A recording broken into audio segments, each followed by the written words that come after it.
Hello, everybody. How's it going? I'm Christian, and welcome back to another episode of the Let's Play series. And as always, I've been busy off camera. So let's turn around and get a look at the first thing I've built off camera, which was this tree.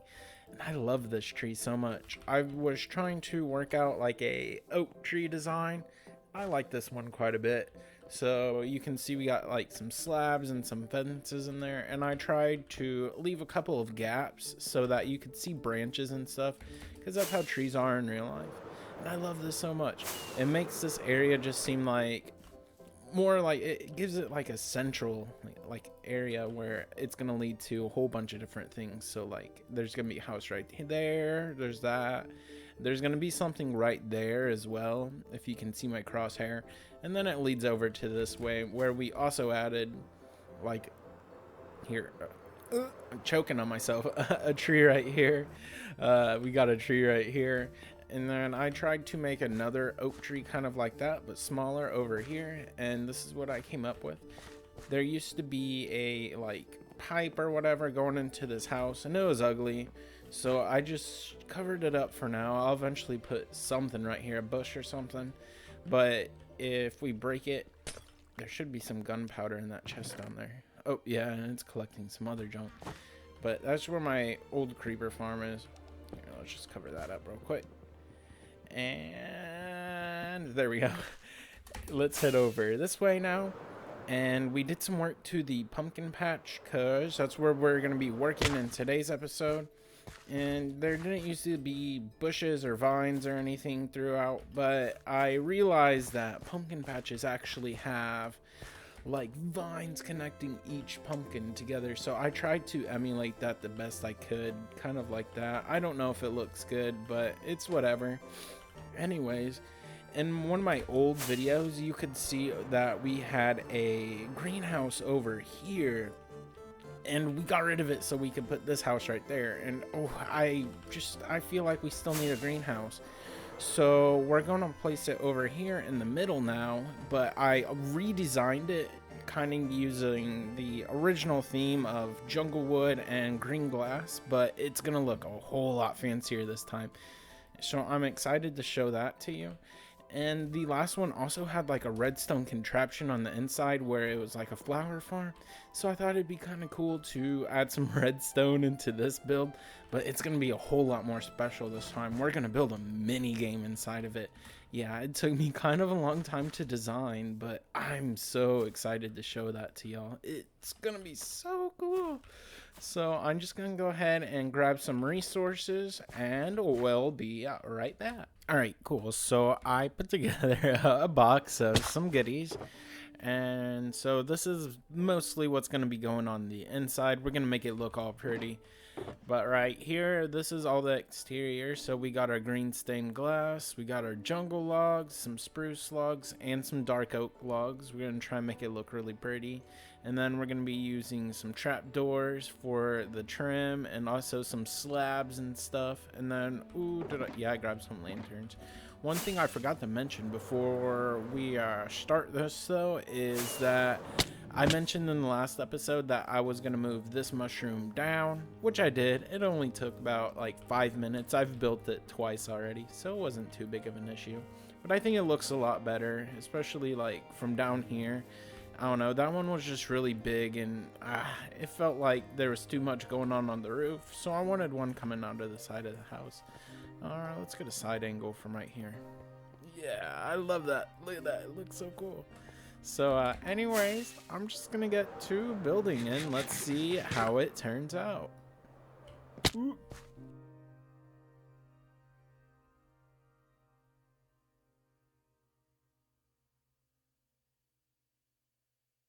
And it's done. Hey, I love it. Here, let's get a side view for y'all real quick. And I really like how I did this trim up here with the trapdoors and the slabs. And then there's also trapdoors right there just to give it an extra level of depth. And then we got the signs on the sides, the lanterns, and then the slabs going up with the jungle wood. And it looks a whole lot better than the old one. Probably like 100 times better. And then same with the interior. The last one just had like a redstone like flower farm thing, and it was ugly.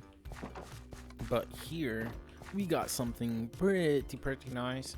And I saw this on the internet. You can make like pots with not a trapdoor, a item frame, terracotta, and a dead bush. You can plant the dead bush on the terracotta and it goes through the item frame, and then you make a bush like that. And then I guess this is gonna be like the watering system or something. I like it a lot. We got some hanging plants too. And if we come back here, just some more stuff. Let's see. Hopefully this guy's got some drip leaf. That would be awesome if we find that on camera. No. Oh my goodness. I can't find drip leaf from any of these guys. I've seen like 10 so far. But anyways, next we're going to be adding the redstone. And what it's going to be is actually really cool. I thought it'd be awesome if we designed a, what is it called? Whack-a-mole, but with mobs in Minecraft. So, like, you got moles in your garden that you gotta whack in real life. You gotta kill them. I'm just kidding, you don't gotta kill them. But we're gonna make a randomizer under here that sends some mobs up through a mob launcher, I guess. And they're gonna bounce their heads up and down. And my plan is to have it only work when you're standing on this trapdoor. So you come in and the floor opens up, and then there's going to be mobs that just randomly pop up, and we're going to try and shoot them with snowballs, since snowballs don't hurt mobs. At least I don't think they do. And I was thinking we're probably just going to use zombie pigmen, because it's going to be the easiest to set up another portal and lure them in. And I don't want to risk like a creeper blowing up or anything. So I set up a haste tube beacon over here, and I'm gonna need to dig out quite a bit of area down below because it's a big redstone project, and I've already designed it in creative mode, so it should go pretty smoothly. So I'll be right back. Hopefully it turns out good.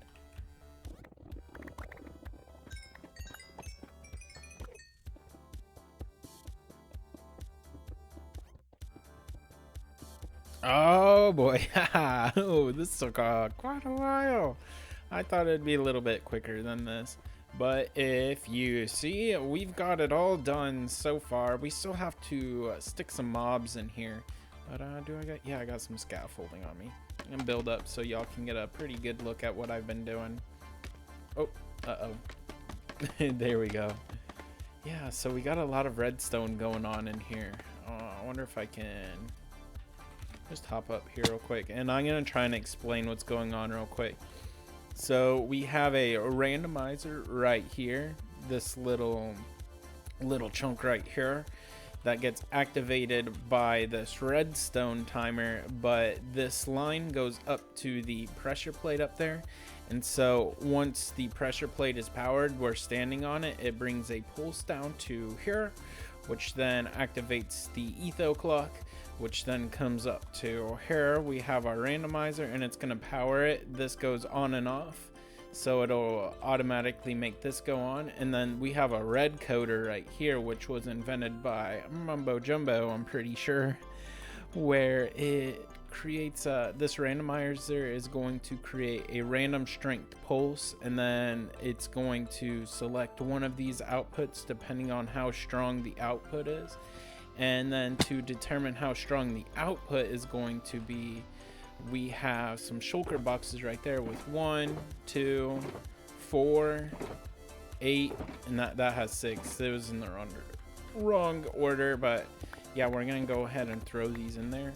And we have 5, but every time you create a new output up to 9, you need 2 more shovels. So let's throw those in there. And then this comparator, well, how it works here, let's hop up here, is that the dropper puts this shulker box into the dispenser, and then dispenser is going to put a random shulker box into here. And then this is also working as a monostable circuit, so it's going to zero tick this piston, which breaks it off into there before taking out any of the items.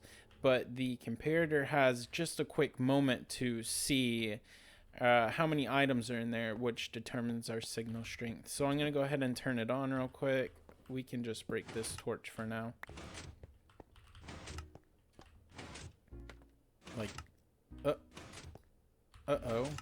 Did I mess something up? Oh, ooh, I built this all one block too low. Here, let me fix that real quick. Alrighty, I went ahead and got that all fixed up. I just had the timer moved down one block. I'm not sure what was messing up the monostable circuit, but it was just, I don't know. Normally pistons take 2 seconds to extend, but with certain tricks you can make it extend in 0 ticks, and that's why that breaks. But for some reason having this a block higher was making the piston extend at 2 ticks. I don't understand it, but at least it works now. Oops, I accidentally picked up one of the shulker boxes. Let's throw that back in there. Yeah, so it powers these both at the exact same time. So it gives it an equal chance for, like, if something goes right there and down into there, it gives it equal chance to always go, no matter if it's in the top or bottom.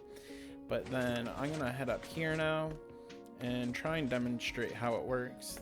Thankfully it's not nighttime. Let's check for creepers real quick. I've been down there for quite a while. So we're gonna come in here and let's just let's throw some junk in there. Here, so we're gonna throw a torch on there just to keep it open for now. And so we have 5 of these things. We're obviously gonna put mobs in there later. And there we go. So it'd be like we're standing on here, and every now and then you'll see an item pop up. So yeah, you saw one right there. There's one right there. There's one right there. And items shoot farther than mobs. The mobs are only going to go up about 2 blocks, so they don't have a chance to escape. Haven't seen anything come out of this one yet, though. Oh, there he goes. Cool. So yeah, all 5 of these have a random chance of having something pop up. And so when we get off the pressure plate, I made it so it's delayed. Let's go down here. Yeah, I made it so that when you step on it, there's a delay for it to go, but when you get off of it as well. So it's gonna take 4 times 12. Actually, it's gonna take 16 ticks for it to start going. But then we have this right here, which kind of just extends it a little bit longer when you power this. Let me demonstrate. When you break it, it still stays powered for a little bit longer. And the reason we did that is so that when we walk off this, it's going to shut off the slime blocks before... Yeah, let's head... I hate scaffolding. It's going to shut this part off before it shuts off the door so that our mobs don't take any damage and suffocate, because we don't want that. But... I know it looks complicated, but it's not that bad. I just need to go ahead and grab some mobs and stick them in here now, and hopefully we can play some whack-a-mole. Alrighty, so I decided to just go ahead and test it with some snowmen for right now. Maybe I'll put some hostile mobs in here later, but it was just really easy to spawn these guys in here without like putting a nether portal for pigmen, or, you know, like putting something dangerous like a creeper in there. But yeah, I had to change the difficulty of some of the holes, which I'll show y'all in a second, because that one's way too hard to hit. Yeah, I'm really bad at this. Gotta focus. It's possible to hit them all, though. I've tested it. I'm so bad. Oh, no. Here, let's get some more snowballs. Oh, so slow. Come on. Give me an easy one. I think it's funny I've missed all of them. What the frick? What the frick? Ah, come on. There we go. One. That one's easy.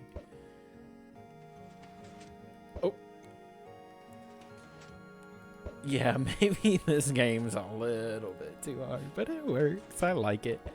And so now when we step off, it's just gonna shut the game right off. Yeah, and see, since we got off, it waits a second, it doesn't pop any more up before we close the holes, just so we don't suffocate any of our enemies. But yeah, so what I did is I went down here and I raised this one by one, I raised this one by one, and I raised this one by two, because it was really hard to hit that one in the back, so we give them a little bit more air time. And then these ones are also a little harder to hit since they're farther back, so we gave them more air time. But the two closer ones are just the same, even though I did put some more obsidian in there. So yeah, this thing's working pretty great. I'm pretty happy with it too. I've never made a game before, so come on. You gotta like be super direct when you hit them, and it's really hard to do it while talking. Let's focus. Grab some more snowballs. I'm wondering if it, since it's snowmen, if it's any harder to hit. Oh, come on, because it looks like I'm hitting him. I'm gonna need some training, but anyways, I think that's gonna do it for today's episode. That was kind of a bigger project. I normally try and do more than one thing, and that guy doesn't even have drip leaf, so my day is like ruined because that guy. Anyways, if you like this video, just be sure to like and subscribe, and I'll see y'all in the next one. Bye bye.